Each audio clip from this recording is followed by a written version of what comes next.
なんです。妙な取り合わせね。彩香さんとその彼氏はわかりますが、律子まで。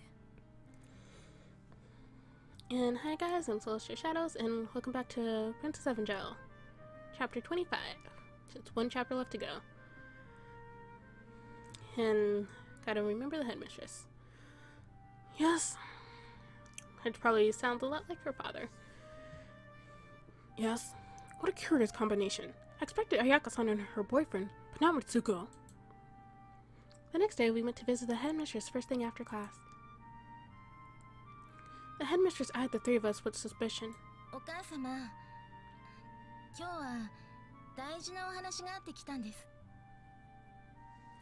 Mother, I came here today because there's something important I need to speak with you about.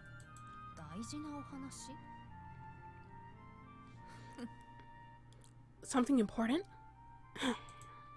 She let out a chuckle as if realizing something.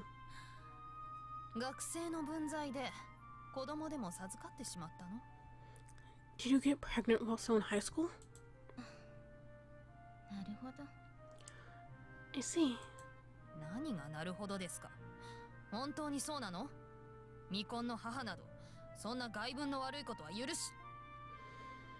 What do you mean, I see? Wow. Is that really it? If I find you've done something so disgraceful as become an unwed mother, I'll... Which is exactly what you did, but...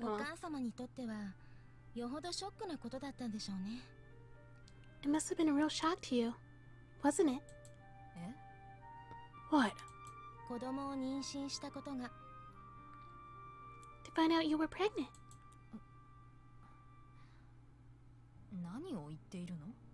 What are you talking about? The headmistress sounded genuinely baffled.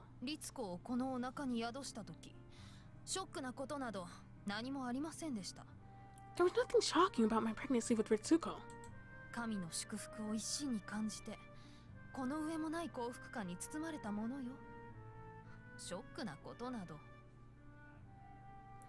I felt as if I had been blessed by God, and I was wrapped with an inimitable happiness. There was nothing shocking.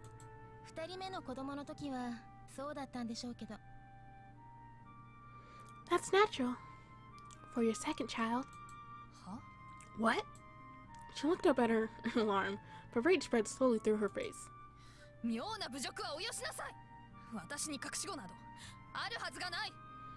What an incredible insult! I've never had a secret child! That's because you didn't keep her a secret. Huh? What? Ayaka-san,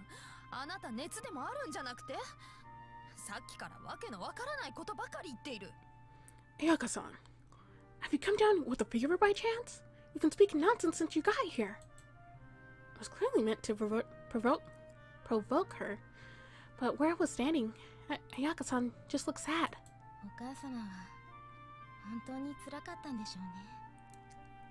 It must have been really hard on you, Mother. What?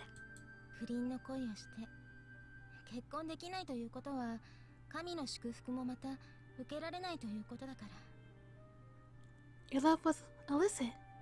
The fact that you couldn't get married meant you couldn't receive the blessings of God.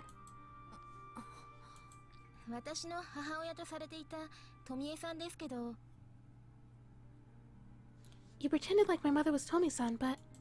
Huh? What? The headmistress's mouth had formed a perfect O, but Ayaka-san ignored her to continue. She was your best friend. Wasn't she, Mother?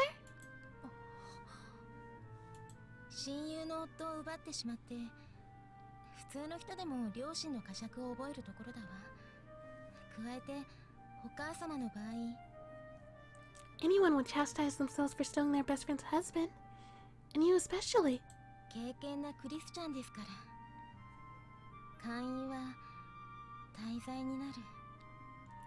You're a faithful Christian. And adultery is a major sin.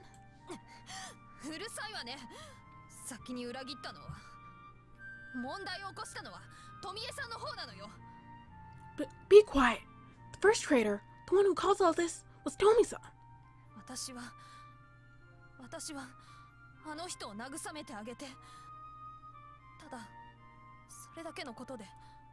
I just comforted him. That was all I did, Anne. でも、癌で入院していた人が浮気なんかできると思う？ You really think someone hospitalized with cancer can cheat on someone? ガン Cancer? A tremble went through the headmistress's shoulders. She pressed her hand to her forehead. Her brow knitted as if she were trying to remember something. ガンって富江さんが？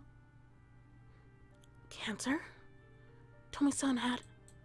The headmistress had forgotten the truth. Rather, she had locked it away at the back of her mind. 親友の死因なのに、お母様は覚えていないの？ It was how your best friend died. You really don't remember? 死因？ How she died. She repeated the words distantly. お父さんとの馴れ初めは？ When did you first meet Dad? 馴れ初め？それは私があの店の常連で。 When did I? It's because I was working there at his restaurant. あの店？どの店よ？ His restaurant? Which restaurant? だからなんて言ったかしら。 You know, what was it called? Her earlier impressive air had vanished, and her statements were now all like questions. ああ、そう。パッパトーレ月の石じゃない。私はそこであの人と。 Oh, yes. It was Papatory Moon Rock, wasn't it? That's where I met... 違う。 Now. What? パッパトーレ月の石はお父さんがオーナーシェフとして開いた店でしょ？ Dad 10 opened... 年前に。 Dad opened Papatory Moon Rock as its owner chef 10 years ago. The headmistress's body was trembling all over now. 名前が出てこないのはあなたは行ったことなんかないから。お父さんが修行していた店に。 The reason you can't remember the name is because you never went to the restaurant where he worked back then. つまり2人が出会ったのは富江さんの病室。 What I'm saying is, you met in Tomi-san's hospital room. The headmistress shook her head over and over, denying it. きっとお互い一目惚れだったんでしょうね。 You fell in love at first sight, didn't you? バカな。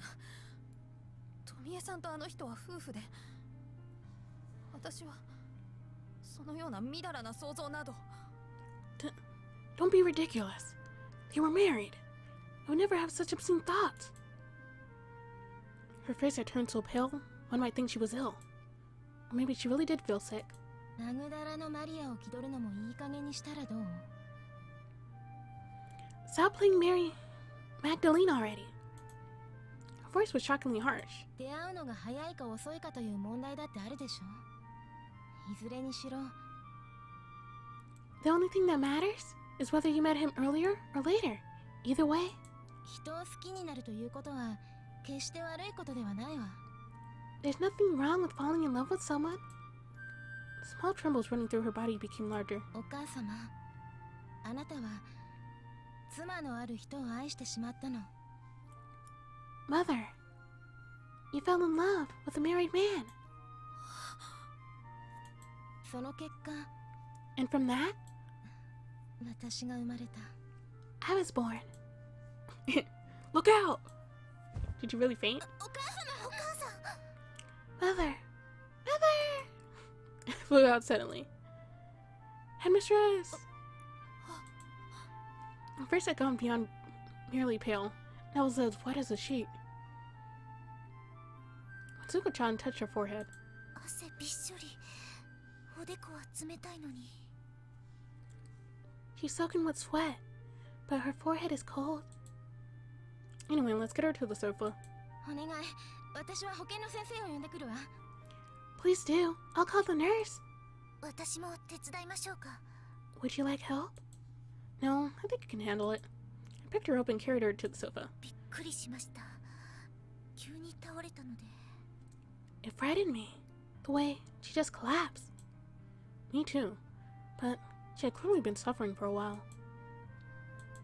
Mitsuko-chan knelt down next to her mother and touched her forehead again.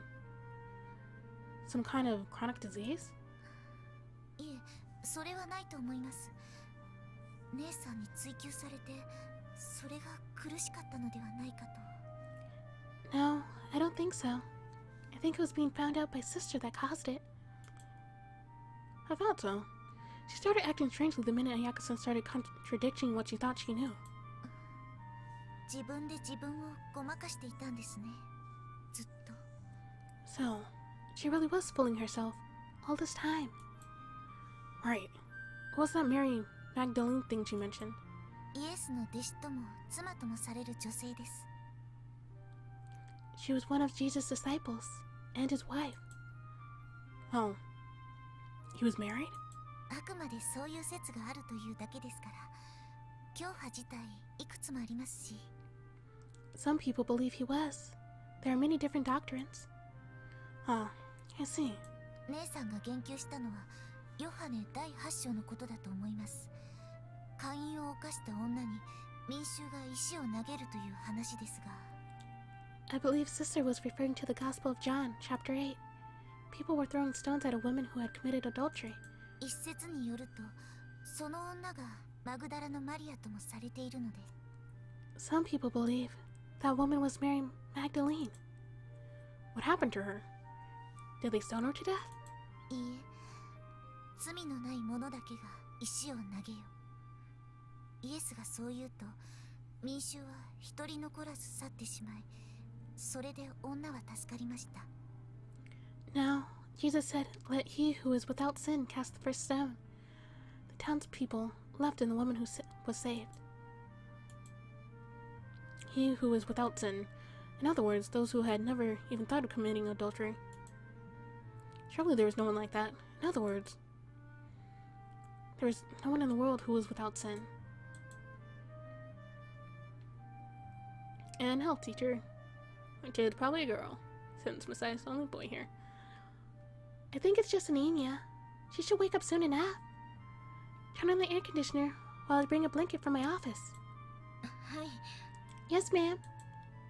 We did all we could, then stood up idly and looked down at the headmistress's sleeping face. But although she was sleeping, her face didn't look peaceful at all. She looked like she was suffering terribly. お母さん、泣いてる。Mother, it's crying. I looked toward the corners of her eyes, and, indeed, there were clear drops in them. どんな夢を見ているのかしらね。I wonder what she's dreaming about.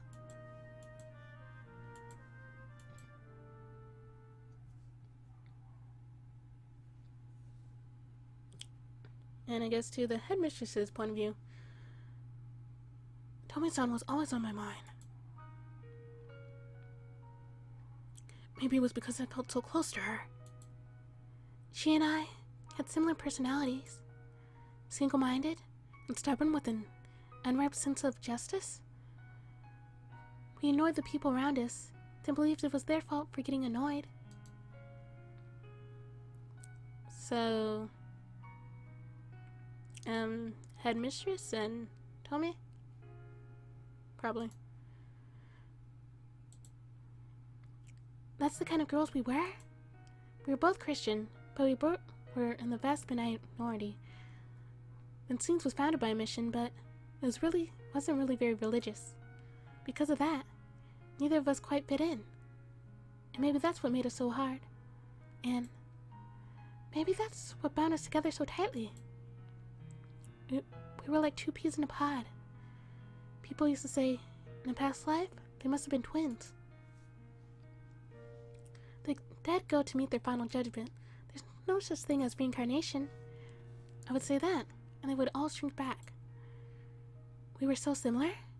Perhaps it was inevitable that we fall in love with the same people. Of course, Kaori-sama was the most popular girl in school. She was known as Soleil de École, we'll give a different description. So Rise, is this about Rise's older sister? Or her mom? Probably her mom. I don't know. To find out more about Rise, I'd have to do her route. But because we had such superficial seriousness, we seriously believed that her feelings were genuine, not simply trend chasing.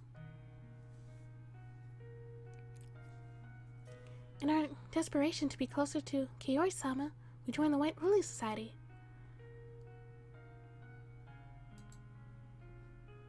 So that has to be Kaori-sama, which looks like Yuriko. And that's Tammy? I don't know. It's hard to tell them apart. We made that childish promise. Neither of us move on without the other. And we kept it for a year. Kaori-sama didn't seem to grow closer to either of us in particular, which was a relief, and yet felt insufficient. That year, Kaori-sama was unanimously elected student council president, and we both entered the student council after her. When Kaori-sama became a third-year student, we began looking forward to Chente no, and in December even more. Of course, everyone knew that she hadn't exchanged rosaries with anyone yet, because for a whole year, the rumor had been going through the school that Kaori-sama would have to choose someone for her last chance. And we, who had spent so much time with her in the White Lily Society and in the student council, felt especially confident. As La Torte Sol, as everyone's big sister, Kaori-sama had put extra caution into being impartial and showed no sign of liking anyone in particular. And so, when that fateful day came, I couldn't believe that I was really the one chosen. I still remember pinching myself to confirm whether or not I was dreaming. I remember how pitiful my hand trembled when I exchanged rosaries with Kaori-sama. The candlelit cathedral was so dark, and Oni-sama's face was so radiant, I couldn't see anything else. The time until Oni-sama graduated in March passed like a dream. I won't deny that somewhere inside of me, I began to feel a feeling of superiority towards my best friend. The love that we had cultivated for so long, for at that time, we believed that was real love. With that shattered, things slowly became harder on her. As her best friend, I understood that better than anyone, but that just fostered an ugly feeling inside of me. Maybe that was what planted the seed in my heart that allowed me to betray her in later years. But Tomi-san acted more nobly than I did. She hid her emotions. She acted happy for me. After Kaori-sama graduated, we in the school finally calmed down. We approached graduation with our friendship intact.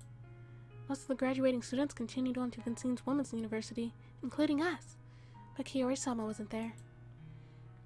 Regardless, I was surrounded by people I knew, and at first, I felt like it was merely a continuation of my school life. But that impression faded quickly. There was no longer the feeling of isolation that there was at the academy. That too was natural. Kaori-sama had chosen to marry rather than to go to college, and moved to Tokyo. It's not something that you consider when you're living at school, but everyone ages. Those changes reached her eventually too. Tomi-san found a boyfriend. I began to feel an ugly jealousy inside of me. I felt like she had moved on without me. I spent less time with my best friend. I felt something gnawing at me inside, but I kept cutting off our meetings early, perhaps due to my pride. I graduated from college, and I returned to my alma mater to teach, as I had decided I would. Tomi-san was already engaged and became a housewife, choosing not to work. 1 year after I began my work, she held her wedding. I had heard about him many times before. Tomi-san's boyfriend, Koji-san. I saw Koji-san for the first time at her wedding. It felt as if electricity was running through my body. Tears began to flow from my eyes. I thought it was only natural to feel that way at my friend's wedding. But the truth was, something was far different. They were the tears of blackest grief. For the first time in my life, I had fallen in love at first sight. I was assailed by irrational thoughts. Why wasn't I the one standing there beside him? At the reception, the new couple came by each table to light candles.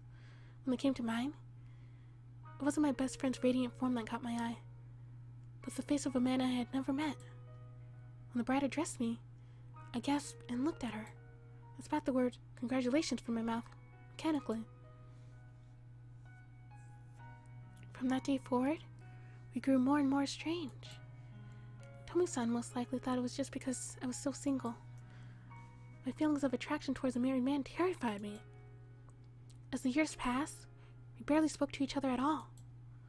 As a result, I was shocked beyond belief when I heard that Tomi-san was in the hospital with an illness. I went to see her right away. At the time, the only thought on my mind was concern for my best friend, or so I wanted to believe. But my unrequited love was still smoldering inside me. I again met Koji-sama, there in the hospital that smelled of death. It was the second time we met, but he acted as though it were the first. There's no sign of the healthy, beautiful Tomi-san I had known there. It was cancer, they said. Koji-san had chosen to announce it, so Tomi-san found out right away. She was too young for such tragedy. For the first time in my life, I questioned the existence of God. I couldn't stand to watch Koji-sama's sadness. Tomi-san and I restored our friendship quickly, and yet, more and more, Tomi-san remained in bed, while I was free. I wondered how aware of that I was. Looking back at it now, it's too sad to think about it. I betrayed my one and only best friend. Those hellish days began, days of betrayal, of love that ate away at me. As a Christian, I had always imagined a blessed wedding day, but now that was beyond me. Day by day, my friend grew weaker. She had lost so much weight that her eyes had grown larger. Every night they stared into me, as if seeing into all of my sin and betrayal. Then in May, when the fresh buds announced new life, she neared the end of hers. When I learned that her illness had entered the critical stage, I rushed to the hospital. Just then, a violent nausea overtook me, and I had to rush to the bathroom. I stared down at the white wash bin and retched. I noticed that I missed my monthly cycle, but I ignored it as a merely menstrual irregularity. I turned on the faucet and splashed cold water on my face, denying it in my mind again and again. Tomi-san was called to heaven.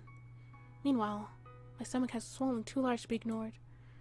Vaguely, I remembered what people had said about us girls, twins in informal life.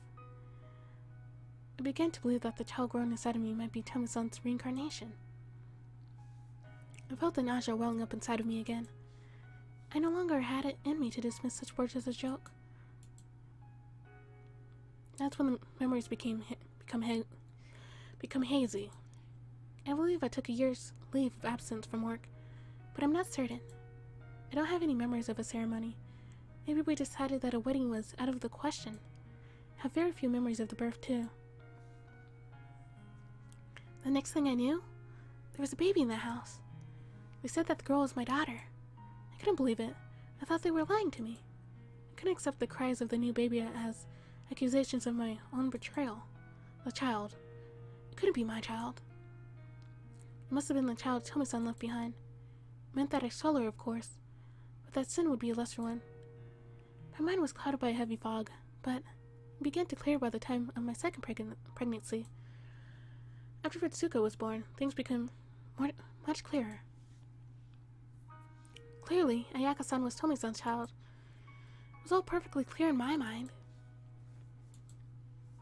I was tricked in my dealings with Ayaka-san. My husband always smiled at it with discomfort, but he never really tried to rebuke me. She's your best friend's child, so why can't you love her? When I tried to probe deeper, a milky whiteness flooded into my brain, and I had to stop. Ayaka-san was so young, she realized that there was something she would never have, no matter how she wanted it. The only way that she could protect herself was to put on a mask. Why won't God punish me? Why did I have to run from my friend until the very end? I felt like I was going insane. and more, I began to resent Ayaka-san. Now I know. Ayaka-san is not my best friend's child. She is mine. How long am I going to make her suffer like this? My daughter chose to throw aside her mask and tell me how she felt. So why can't I?